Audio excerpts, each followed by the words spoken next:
Have you ever noticed how one of the most common questions people ask isn't who is God, but something much sharper than that? People ask, where do Hindu gods come from? And then they ask the question that's usually meant as an attack, do they actually exist? Because when outsiders see Hinduism, they don't just see faith. They see what looks like an endless pantheon, gods with animal heads, gods with many arms, fierce goddesses, cosmic myths, incarnations, temples, murtis, mantras. So the assumption becomes simple. This must be mythology, or worse, it's just idol worship. But here's what almost nobody realizes. Hinduism isn't confused about the existence of its gods. It's the modern question that's confused because it's asking from the wrong framework. In most Western religious thinking, reality is often treated like a switch. Something is either true or false, real or imaginary, historical or made up. God either exists or he doesn't. But in Hindu philosophy, existence itself is not one single category. Reality is layered. So if we're going to answer this properly, we have to do something first. We have to redefine the question. Because do Hindu gods exist is not one question in Hinduism. It's actually 5 questions disguised as one. Do they exist historically? Do they exist as metaphysical beings? Do they exist as ritual presences? Do they exist psychologically? Or do they exist as the absolute reality behind everything? And here's the twist. Hinduism has room for all of these answers at once.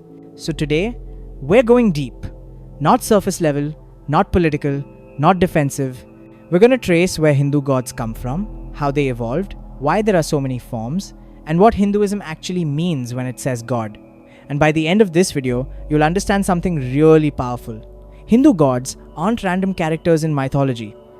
They are the most sophisticated spiritual language system ever developed, built to express a reality too vast for one name, one image, or one doctrine. Before we continue, I want to take a moment to thank everyone supporting the channel. We have just launched 3 new ways you can get involved. First, we've opened up memberships. Join the inner circle to get loyalty badges, early access to watch new videos before anyone else, and best of all, your name in the credits at the end of each video. Second, the Hinduism Unveiled shop is officially open. We have high-quality clothing, mugs, posters, and exclusive digital art. As a launch special, the first 20 people to use code GIFT10 will get 10% off their order.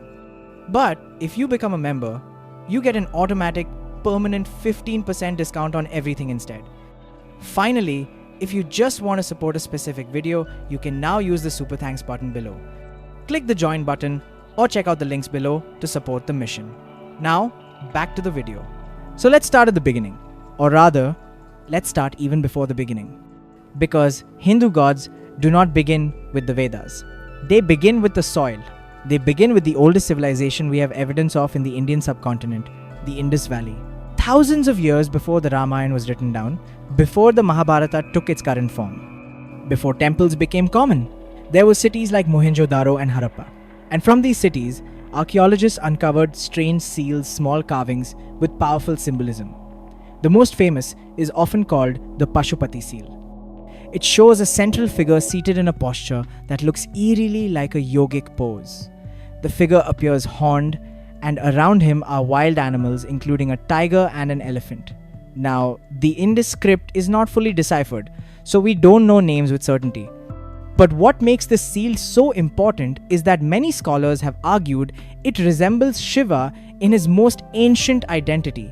Pashupati, the lord of animals, the cosmic yogi, the one who sits beyond civilization and yet contains all life within him.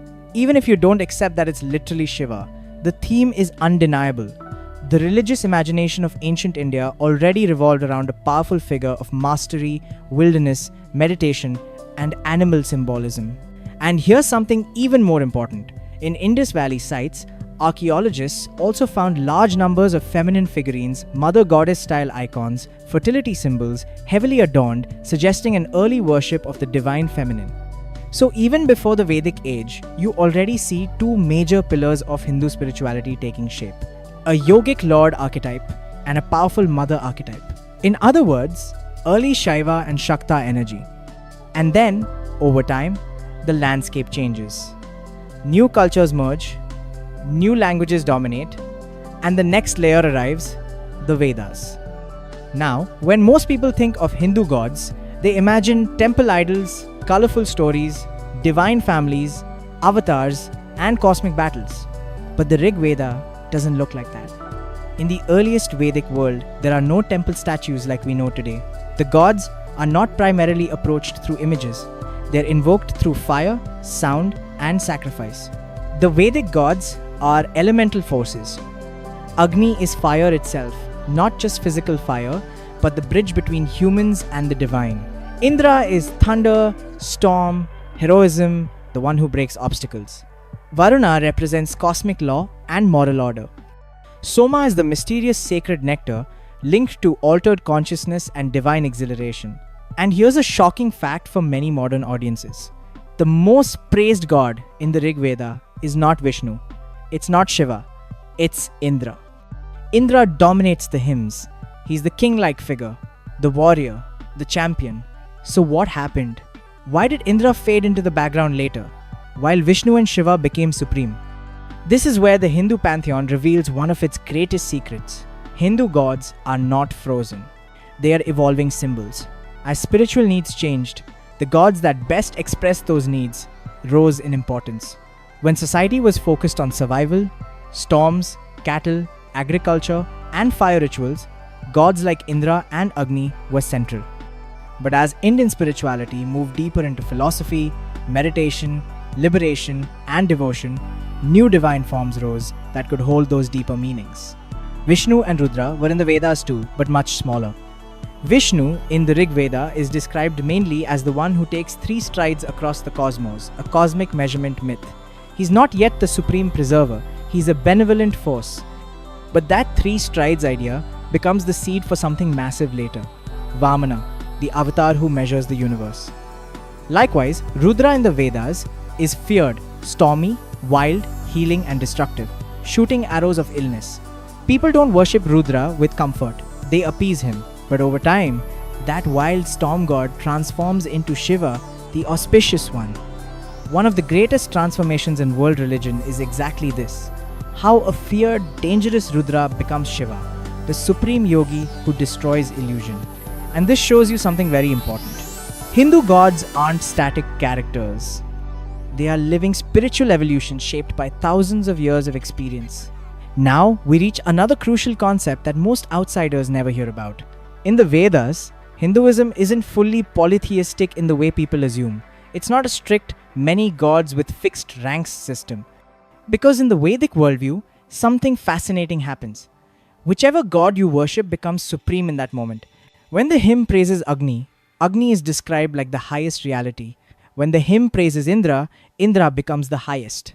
This is sometimes described as a kind of devotional focus, where the supreme is experienced through different divine faces. This is one of the reasons Hinduism doesn't collapse into constant my god versus your god warfare.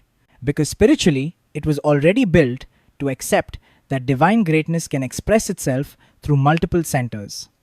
Now, let's jump forward to what I call the Puranic revolution. Because this is where the Hindu gods become what most people recognize today. Between roughly 500 BCE and 500 CE, religious life in India undergoes a huge transformation. Buddhism and Jainism rise, philosophy becomes widespread, and devotional movements begin to explode. This is when abstract ritual starts to shift into personal relationship. Instead of only worship through sacrifice, people want love, stories, intimacy, temple presence, and a god they can relate to. This is the age where Vishnu becomes the cosmic king, Shiva becomes Mahadeva, and Devi becomes the Supreme Mother. It's also the age where Hinduism develops one of its most powerful tools, the avatar. The avatar idea is revolutionary because it allows Hinduism to absorb almost anything without breaking its worldview.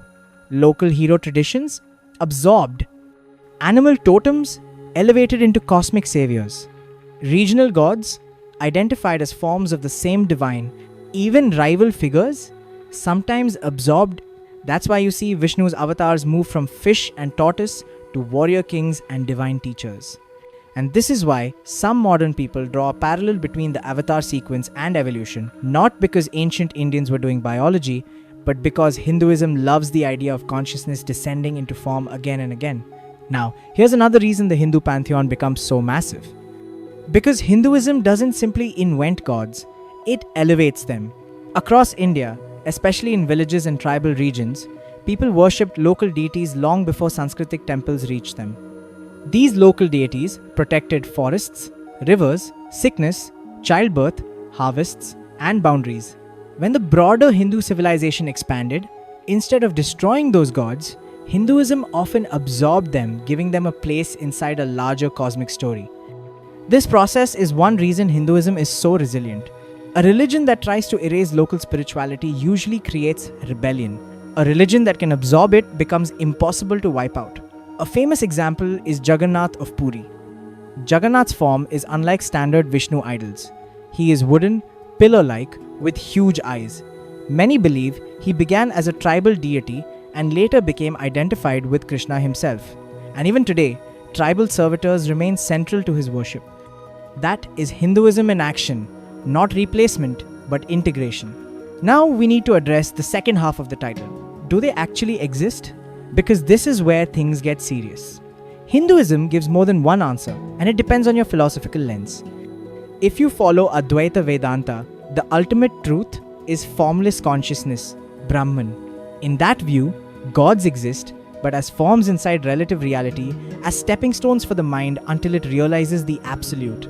In that lens, the gods are real enough to transform you, but the final destination is beyond all names and forms. But if you follow Bhakti traditions, the gods are not symbolic. They are real persons, eternally existing, eternally divine. And if you follow Tantra, the gods exist as energetic patterns of consciousness accessible through mantra and ritual, like tuning into frequencies. This is why Hinduism can contain both devotion and philosophy without contradiction, because different seekers need different doors. Now let's go into one of the most misunderstood things of all, murtis. People say Hindus worship stone, but Hindu theology has always made a distinction between a statue and a consecrated presence. A murti is not supposed to be just stone. It becomes a vessel through a consecration ritual often called Prāṇa Pratiṣṭhā, establishing the life force. In many traditions, a key moment is the opening of the eyes of the deity, symbolizing awareness. After consecration, the deity is treated as living, woken up, offered food, dressed, celebrated, put to rest.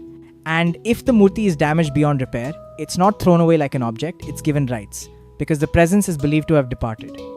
Whether you interpret this literally or symbolically, the point is clear. Hindu worship is not object worship, it's presence worship. Now, what about the historical side?